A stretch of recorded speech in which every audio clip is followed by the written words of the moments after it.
Assalamualaikum warahmatullahi wabarakatuh. Ya, selamat datang di video Ibu Nur. Hari ini kita akan belajar matematika di semester genap, yaitu pada bab geometri ruang. Apa sih geometri ruang tuh, Bu? Geometri ruang tuh sebenarnya ada beberapa di lingkungan kalian, banyak malah ya. Seperti contohnya misalkan kalian pernah lihat bangunan-bangunan atau gedung-gedung yang menyerupai bangun ruang yang sebenarnya itu seperti tabung, kerucut, prisma, limas, bahkan ada yang bola. Kalian pasti sering menemukannya tiap hari ya. Nah, selanjutnya itu materi geometri itu sebenarnya ditemukan merupakan hasil dari karya Euclid. Euclid itu kalian bisa baca pada buku matematika kalian halaman 75 ya.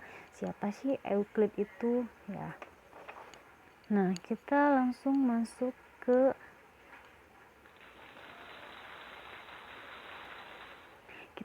bangun ruang ya. Beberapa hal yang akan dibahas pada bangun ruang semester genap ini itu ada prisma. Ya, ada prisma. Nanti kita bakal ngebahas prisma tegak segitiga, prisma tegak segi 4, prisma tegak segi 5, ada prisma condong segi 5, dan ada prisma tidak beraturan. Selanjutnya itu ada tabung. Ya, tabung bisa kalian lihat sendiri ya pada gambar itu, bentuknya itu bermacam-macam. Kalau di sekitaran rumah kita itu biasanya ada drum ya, atau drum ya. Selanjutnya itu ada limas. Limas nanti kita juga bakal membahas tentang limas segitiga, limas segi 4, limas segi 5, dan selanjutnya ada limas segi 6. Terus ada kerucut yang bentuknya itu mirip seperti topi ulang tahun ya, ada lingkaran di bawahnya. Selanjutnya ada bola. Bola itu yang kalian tahu hanya mempunyai satu titik sudut ya. Selanjutnya itu ada bangun ruang. Pengertian dari unsur-unsur bangun ruang itu ada sisi. Sisi yaitu daerah yang membatasi bangun ruang tersebut. Sisi itu biasanya itu berupa kotak-kotak atau segitiga yang menempel, yang nanti kalau dijadikan satu itu nantinya membentuk bangun ruang. Yang kedua itu ada rusuk, yaitu perpotongan antara dua sisi. Rusuk itu biasanya berupa garis A ke B itu satu rusuk, B ke C itu satu rusuk, makanya disebut sebagai perpotongan antara dua sisi.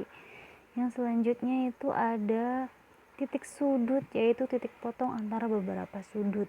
Ya, titik sudut itu biasanya kalau kalian sebut mah pojok ya, pojoknya garis.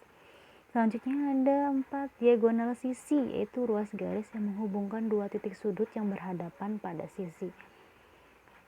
Terus ada diagonal ruang, yaitu ruas garis yang menghubungkan dua titik sudut yang berhadapan pada bangun ruang.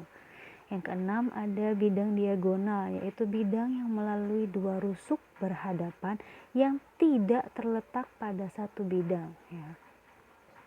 Oke, kita lanjut aja. Kita lanjut ke pembahasan prisma. Kita ke bangun ruang prisma. Prisma adalah bangun ruang yang dibatasi oleh dua bidang yang sejajar dan beberapa bidang yang memotong menurut garis-garis yang sejajar. Ya, jadi bangun prisma itu adalah dibatasi oleh dua bidang yang sejajar. Misalkan prisma segitiga, berarti sejajarnya itu adalah alas sama bidang atasnya. Bidang alas sama bidang atas itu harus sama, harus sejajar. Segitiga berarti alasnya juga segitiga atau bidang atasnya juga segitiga. Nanti kita bahas ya.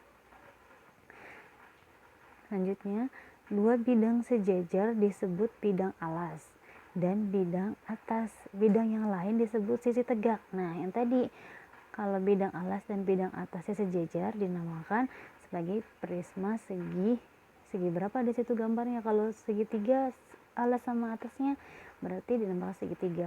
Kalau alasnya seginya ada 5 berarti dinamakan sebagai prisma segi 5, seperti itu.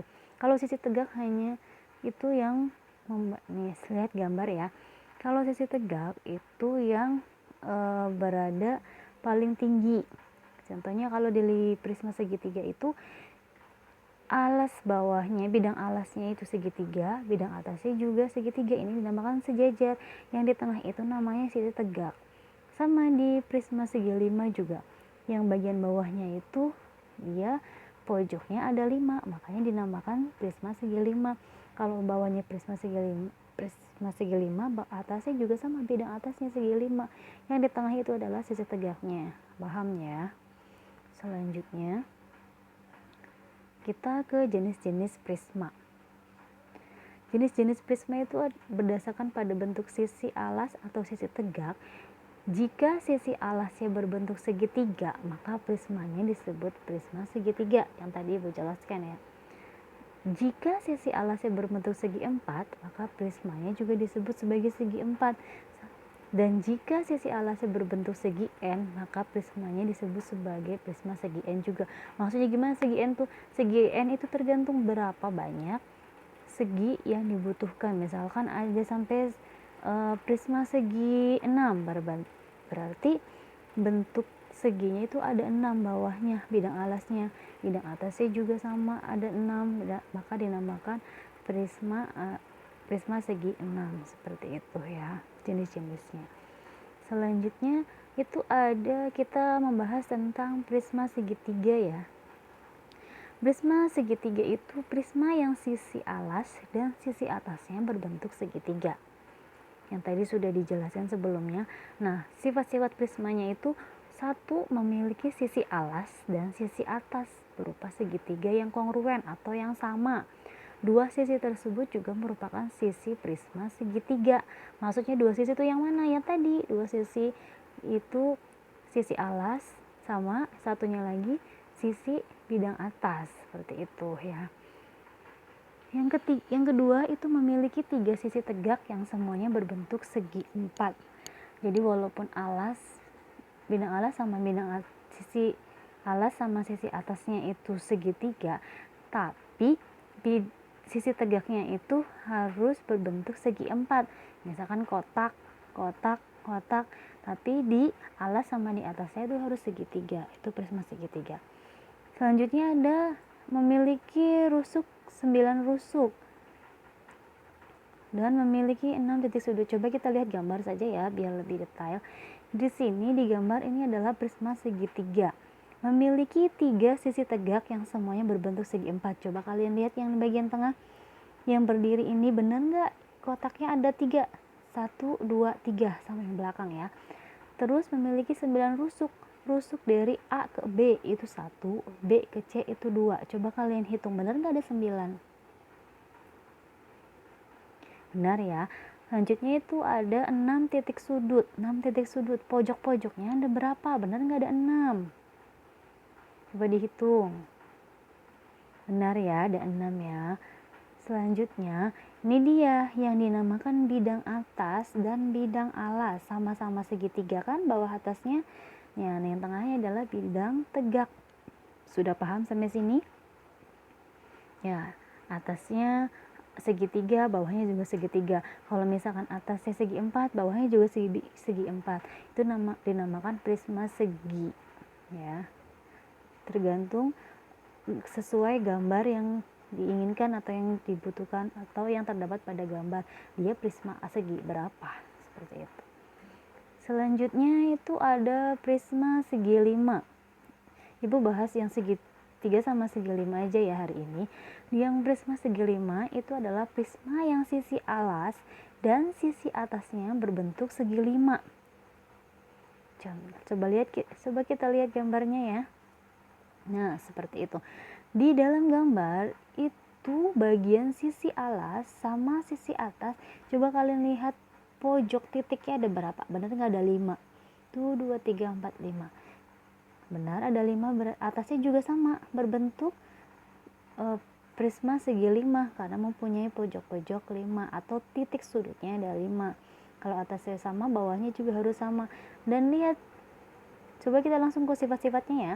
Memiliki sisi alas dan sisi atas berupa segi 5 yang kongruen atau yang sama. Benar ya?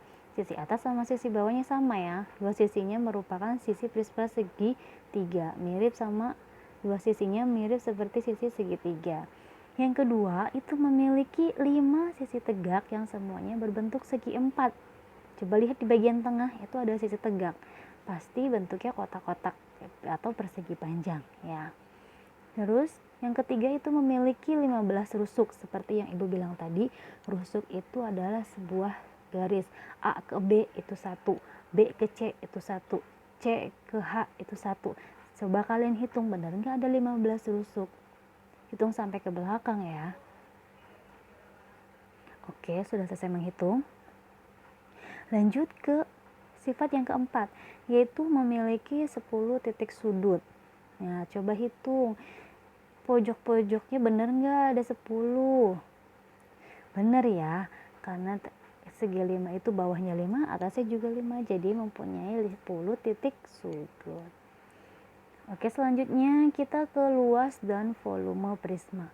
Volume prisma itu sama dengan luas alas kali tinggi. Kalau di buku di halaman 85 dan 86 itu ada tentang volume prisma. Kalau di buku itu ada F prisma sama dengan A kali T. A-nya A besar ya. Apa sih Bu volume prisma sama dengan A kali T itu? A-nya itu adalah luas alas prima. Jadi luas alas prismanya itu harus kita cari dulu. Nanti baru dikalikan tingginya, luasnya dulu, baru sisi tegaknya kita kalikan. Selanjutnya itu ada contoh, hitunglah volume bangun ruang di bawah ini. Ya, ini dia gambarnya. Sisi tegaknya atau tingginya 30 cm ya.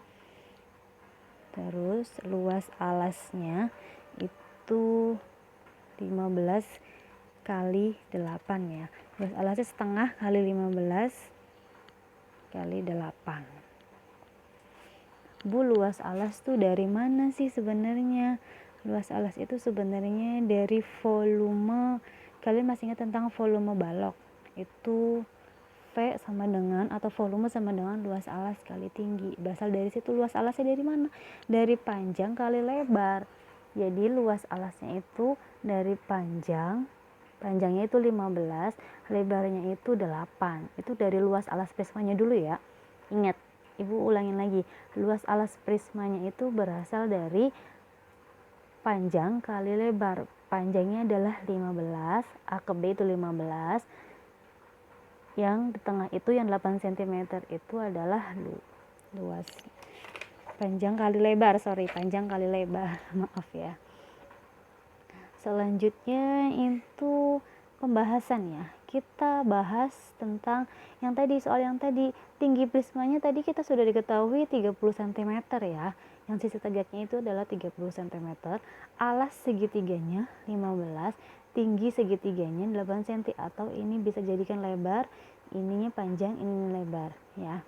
Nah, volumenya adalah, maka yang ditanyakan adalah volumenya yang tadi, rumus yang tadi, luas alas kali tinggi, atau V prisma sama dengan A kali tinggi. Luas alas ini sudah sebagai A ya, kali tinggi. Volume luas alasnya adalah setengah kali alas kali tinggi, dikali tinggi lagi, tingginya prisma.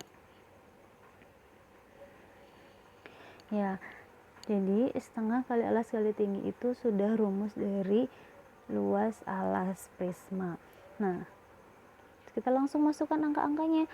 Setengah kali alasnya tadi 15, tepatnya 15, lebarnya 8, atau kalau di sini disebutnya sebagai tinggi segitiga yang kecilnya itu 8 dikali 30.